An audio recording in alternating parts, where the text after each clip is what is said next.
আমাদেরকেও কামেল ওলি আল্লাহর সোহবতে গিয়ে হক্কানি রব্বানি পীর মুর্শিদের কাছে গিয়ে বায়াত গ্রহণ করে তরিকত সাধনা করে আত্মার জগৎকে অন্তরের জগৎকে আলোকিত করতে হবে।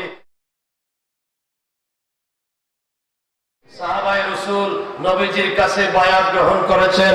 ইমাম আজম আবু হানিফা আওলাদ রাসূল জাফর সাদিকের কাছে বায়াত হয়েছেন। বড় পীর আব্দুল কাদের জিলানী আবু সাইদ মখজুমির কাছে বায়াত হয়েছেন। খাজা মাইনুদ্দিন চিশতি রহমতুল্লাহ আলাইহি উসমান হারুনির কাছে বায়াত হয়েছেন। বাবা শাহজালাল আলিয়া মনি রহমতুল্লাহ আলাইহি সৈয়দ আহমদ কবির রহমতুল্লাহ আলাইহির কাছে বায়াত হয়েছেন।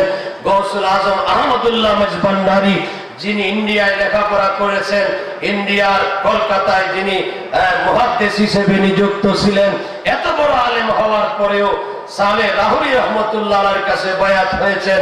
বড় বড় মুহাদ্দিস মুফাসসির ওলি আল্লাহগণ একজন আরেকজনের কাছে বায়াত গ্রহণ করে শরীয়তের পাশাপাশি তরিকত সাধনা যেখানে করেছেন, সেখানে আমরা যারা সাধারণ মানুষ আছি, পাপী তাপী মানুষ আছি, আমাদেরকেও কামেল ওলি আল্লাহর সোহবতে গিয়ে হক্কানি রব্বানি পীর মুর্শিদের কাছে গিয়ে বায়াত গ্রহণ করে তরিকত সাধনা করে আত্মার জগৎকে অন্তরের জগৎকে আলোকিত করতে হবে। রূহ এবং শরীর নিয়ে আমাদের জীবন, দুইটা জগতের কাজ আমাদেরকে করতে হবে।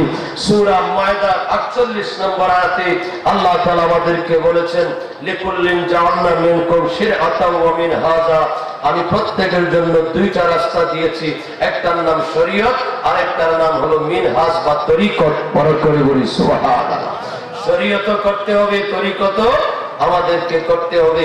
উভয় পথের সাধনা করে আমাদেরকে আল্লাহর দরবারে পৌঁছার তৌফিক দান করুক। সবাই পড়ি আমিন।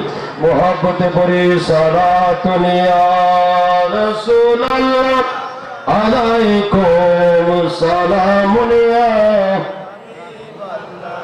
আলাইকুম আল্লাহুম্মা সাল্লি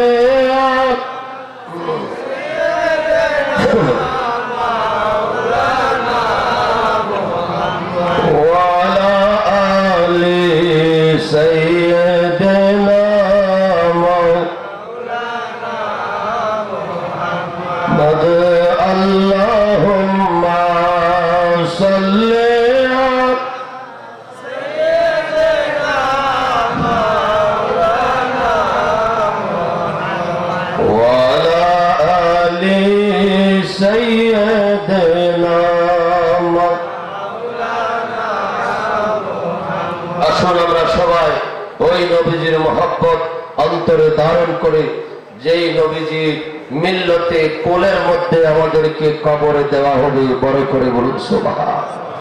কবরে যখন তিনজন মানুষ নামে, লাশটাকে হাতে নিয়ে কবরে রাখার সময় বলে বিসমিল্লাহি ওয়া আলা মিল্লাতে রাসূলিল্লাহ, আল্লাহর নামে রাসূলের মিল্লতে রাসূলের কোলে দিয়ে গেলাম। বড় করে বলুন সুবহান।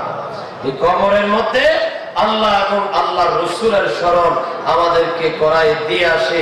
ওই নবীজির আমাদের কবরে আসবে, ওই নবী আমাদেরকে কোলে নিতে হবে। ঠিক না বেটি?